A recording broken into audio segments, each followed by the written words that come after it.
एक कहावत है, जगन्नाथ का भात जगत पसारे हाथ, मत पूछो जात पात। जगन्नाथ के द्वार में कोई जात पात नहीं।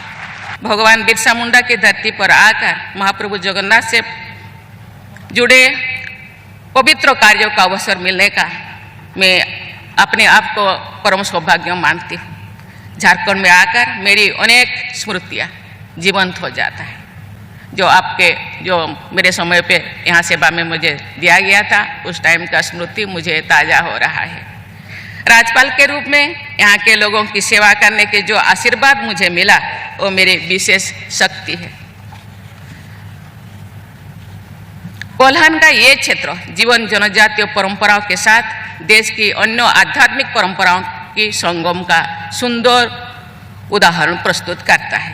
मुझे विश्वास है महाप्रभु जगन्नाथ का ये यहाँ निर्मित होने वाला मंदिर अध्यात्म और सामाजिक सौहार्द का एक प्रमुख केंद्र बने। और सज्जनों, आज का यह पावन और ऐतिहासिक दिन हम सब के लिए बहुत गौरवपूर्ण हूँ। माननीय राष्ट्रपति महोदया से अपने आशीर्वचनों से हमें अभिसिंचित करें महोदया।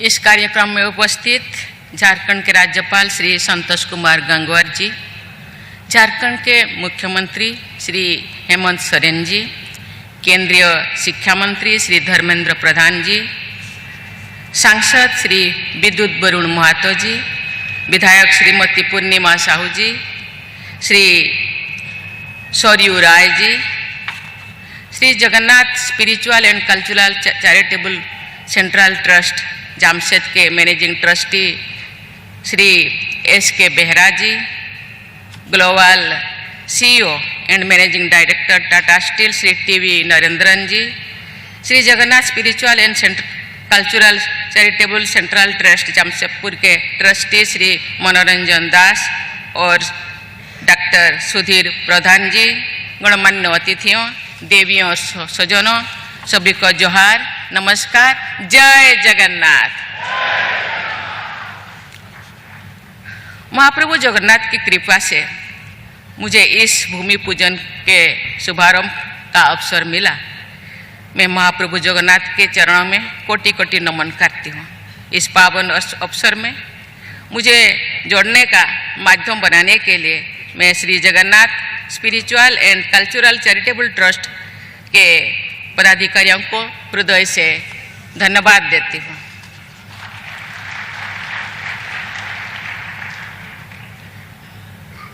ये जगन्नाथ टेम्पल आज का समय सही समय है।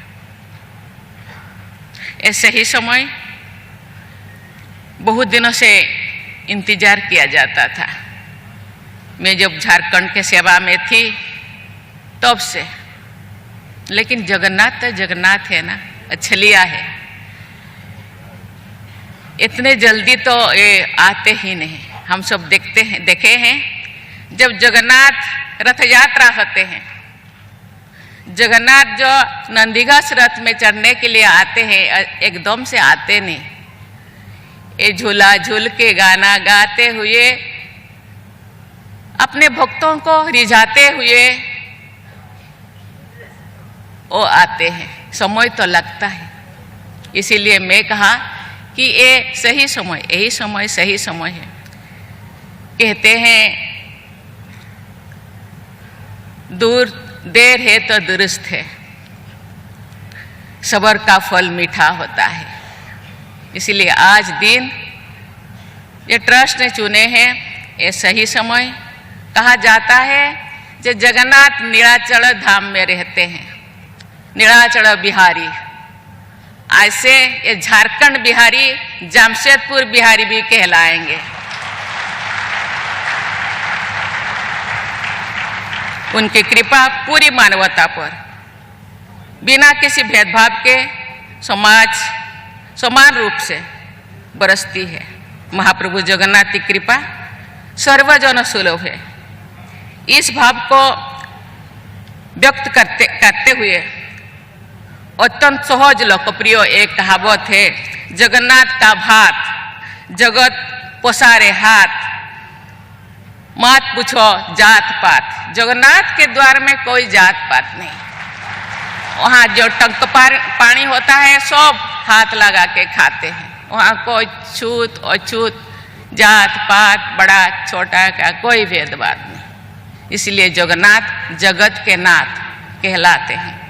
देवी और सजनों, भगवान बिरसा मुंडा की धरती पर आकर महाप्रभु जगन्नाथ से जुड़े पवित्र कार्यों का अवसर मिलने का मैं अपने आप को परम सौभाग्य मानती हूँ। झारखंड में आकर मेरी अनेक स्मृतियाँ जीवंत हो जाता है।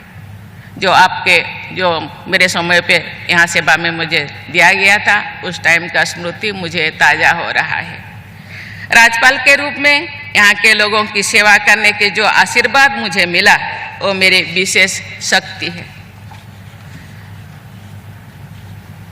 कोल्हान का ये क्षेत्र जीवन जनजातीय परंपराओं के साथ देश की अन्य आध्यात्मिक परंपराओं की संगम का सुंदर उदाहरण प्रस्तुत करता है।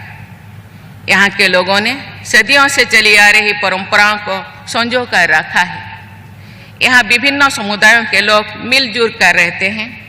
ये सामाजिक सौहार्द महाप्रभु जगन्नाथ की भक्ति का प्रमुख आयाम है। महाप्रभु जगन्नाथ के पुरी में स्थित परम पवित्र मंदिर के निर्माण की कथाओं में हमें विभिन्न समुदाय के सम्मिलन के संदेश मिलते हैं।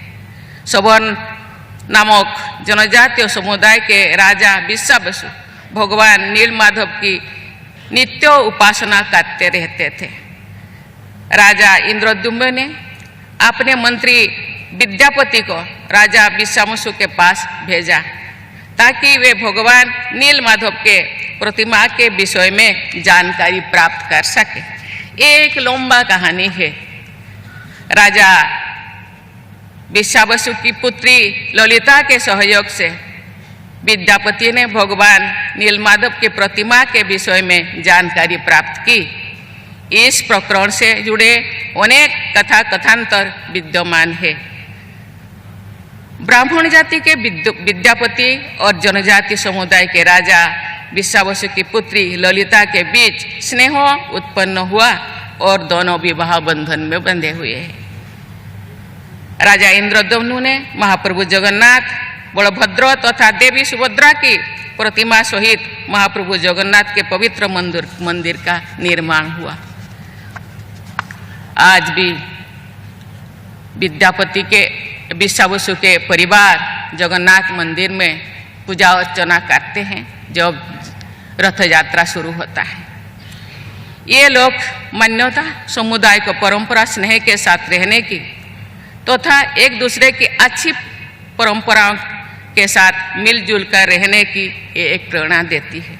मुझे विश्वास है महाप्रभु जगन्नाथ का ये यहाँ निर्मित होने वाला मंदिर अध्यात्म और सामाजिक सौहार्द का एक प्रमुख केंद्र बनेगा। झारखंड एक जनजाति समुदाय के लोग ज़्यादा रहते हैं। मुझे लगता है उनको भी ये जगन्नाथ मंदिर दर्शन करने का और यहाँ से जो सुख सुविधा आगे जो बेहरा जी ने यहाँ हम सबके बीच सामने रखा, उनको भी ये सुविधा मिलेगा और आगे बढ़ने का इनको भी रास्ता यहाँ से मिल सकता है। यहाँ भक्ति की विभिन्न धाराओं के लोग एक महाधारा में अवगाहन करेंगे, ये बहुत अच्छी बात है। महाप्रभु जगन्नाथ से जुड़े इस अवसर पर जगन्नाथपुरी की रथ यात्रा से जुड़े अनेक स्मृतियाँ के चित्र मेरे मानस पटल में जीवित हो रहा है। रथ यात्रा में जिस भावना के साथ अत्यंत विश्वास जनसमूह की भागीदारी होती है वो अद्भुत है तथा अतुलनीय है। ये पूरी विश्वास है ये समाज के लोग हर्ष से बात करते हैं। रथ यात्रा का आयोजन देश विदेश में मध्य अनेक हो रहा है अभी। साथ ही देश विदेश में अनेक स्थानों पर महाप्रभु जगन्नाथ के मंदिर स्थापन किए जा रहे हैं। देवी और सज्जनों, विश्व में विभिन्न स्थानों पर हो रही युद्धों एवं संघर्ष के कारण मेरे मन में चिंता और दुख होता है। साथ ही महाप्रभु जगन्नाथ के प्रति बढ़ती हुई श्रद्धा को देखकर तथा भारतीय आध्यात्मिक परंपराओं के प्रति विश्व समुदाय में बढ़ते हुए सम्मान को देखकर मुझे संतोष भी होता है। लोगों में भक्ति और अध्यात्म के प्रति रुझान को देखकर ये विश्वास जागृत होता है कि महाप्रभु जगन्नाथ विश्व समुदाय की रक्षा भी करेंगे और उसका कल्याण भी करेंगे। लेकिन विश्वास जागृत होना चाहिए। विश्वास से भगवान मिलते हैं। पर्यावरण की सुरक्षा हमारी आध्यात्मिक परंपरा से जुड़ी हुई है। पेड़ पौधे, सागर, नदियाँ, चांद, सूरज की हम पूजा करते हैं। महाप्रभु जगन्नाथ, भाई बलभद्र और बहन सुभद्रा एवं चक्रराज सुदर्शन का विग्रह वृक्षों से निर्मित है। आदिवासी लोग पेड़ पौधे को पूजा करते हैं। तो हम सब जात पात एक दूसरे भिन्न नहीं है, हम सब अभिन्न। इससे हमें पेड़ पौधे का सम्मान करने की शिक्षा मिलती है। सुप्रसिद्ध स्वाधीनता सेनानी उत्कलमणि पंडित गोपबंधु दास ने लिखा था, भारतर प्रति वृक्ष कल्पवट। कल्पवट जहाँ कहते हैं ध्यान करने से सब कुछ मिल जाता है। प्रभु जगन्नाथ सर्वत्र प्रकट। जगन्नाथ चारों तरफ है, ये जगत के नाथ है।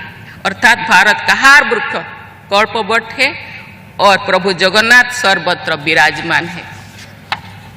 मुझे ये जानकर प्रसन्नता हो रही है कि श्री जगन्नाथ ट्रस्ट द्वारा सामाजिक कल्याण के सर्वसमावेशी कार्य किए जाएंगे।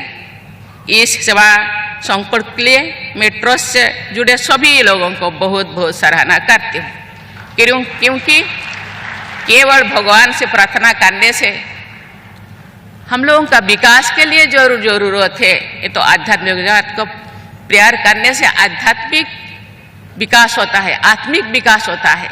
लेकिन शारीरिक संचालन के लिए मानसिक विकास का भी आवश्यकता होता है, शिक्षा का भी आवश्यकता होता है। आध्यात्मिक चेतना में सभी जीव जंतुओं तथा वनस्पतियों के प्रति स्नेह एवं करुणा की भावना पर सबसे अधिक जोर दिया गया है। साथ ही परोपकार को सबसे बड़ा पुण्य माना गया है। मुझे ये जानकर विशेष प्रसन्नता हुई है कि अपेक्षाकृत कम सुविधा संपन्न वर्गों के बच्चों को शिक्षा के लिए आप लोग कार्य कर रहे हैं। ऐसे बच्चों के लिए छात्रावास की सुविधा उपलब्ध कराया गया है, इसीलिए आपको बहुत बहुत किया जाएगा। इसीलिए मैं आपको बहुत बहुत धन्यवाद देना चाहती हूँ। मैं चाहूँगी कि जो परिवार आर्थिक रूप से संपन्न नहीं है, ऐसा परिवार के बच्चों की शिक्षा को आप सर्वोच्च प्राथमिकता दें। उनके लिए छात्रावास की सुविधा को बड़े पैमाने पर उपलब्ध कराएं। मैंने आरंभिक शिक्षा के बाद भुवनेश्वर में बालिका छात्रावास में रहकर अपनी माध्यमिक और उच्च शिक्षा प्राप्त की थी। ऐसी सुविधा के बिना शायद मैं पढ़ाई ही आधा अधूरा छोड़ देती और आपके सामने आज जो कुछ बोलने का मुझे मौका मिला है वो शायद नहीं हो पाता। मुझे लगता है कि बालिका छात्रावास के निर्माण को विशेष प्राथमिकता देना चाहिए। आपके ट्रस्ट द्वारा मुझे बताया गया है कि आप लोग श्रीमद् भागवत गीता के अध्ययन के लिए एक रेसिडेंशियल लर्निंग प्रोग्राम की व्यवस्था करने जा रहे हैं। ये एक अत्यंत सराहनीय संकल्प है।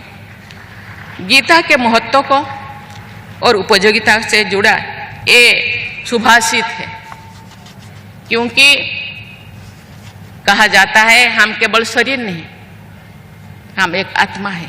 आत्मा को भी खाना चाहिए। आत्मा का खाना गीता में मौजूद है। पेट का खाने के लिए हम सर्विस करते हैं, शारीरिक व्यायाम करते हैं, लेकिन आत्मा का खाना जहाँ मिलता है वो शायद छूट जा रहा है। उसको भी हमको साधना है, साधन करना है और आत्मा का भोजन को भी हम ये पार्थिव शरीर के अंदर जो रहे हैं उनको भी खिलाना चाहिए, वो गीता में मौजूद है। इसके लिए ये जो व्यवस्था कर रहे हैं इसको, इसीलिए उनको बहुत बहुत धन्यवाद देना चाहती हूँ। गीता में लिखा है, गीता सुगीता कर्तव्या कोमे शास्त्रो विस्तरे। इस सुभाषित का भावार्थ है कि गीता का अध्ययन बहुत अच्छी तरह करना चाहिए। गीता का ऐसा गहन अध्ययन करने के बाद अन्य शास्त्रों के विस्तार में जाने की कोई आवश्यकता भी नहीं है। मुझे विश्वास है कि कर्मयोग सहित आदर्श जीवन के सही मार्गों को देखने वाले श्रीमद् भागवत गीता के प्रसार से जुड़े अनेक संकल्पों को आप सब शीघ्र ही कार्यरत रूप प्रदान करेंगे। ऐसा करके आप युवा पीढ़ी को आध्यात्मिक जागृति, युवा पीढ़ी कभी कभी भटक जा रहा है, उनको सही रास्ता देने के लिए ये आध्यात्मिक जागृति, चरित्र निर्माण तथा व्यक्तित्व के समग्र विकास में अमूल्य योगदान देंगे। ये आपके द्वारा राष्ट्र निर्माण में योगदान सिद्ध होगा। मुझे विश्वास है कि आप सबके प्रयासों से यहाँ स्थापित होने वाला महाप्रभु जगन्नाथ का मंदिर आस्था, संस्कृति, सामुदायिक सेवा का सम्मानित केंद्र होगा। मैं महाप्रभु जगन्नाथ से प्रार्थना करती हूँ कि आप सबके पवित्र संकल्प सिद्ध हो तथा इस क्षेत्र सहित हमारा देश समग्र प्रगति के लक्ष्य को प्राप्ति करेंगे। इसी शब्दों के साथ मैं आपको बहुत बहुत धन्यवाद देना चाहती हूँ। जय जगन्नाथ।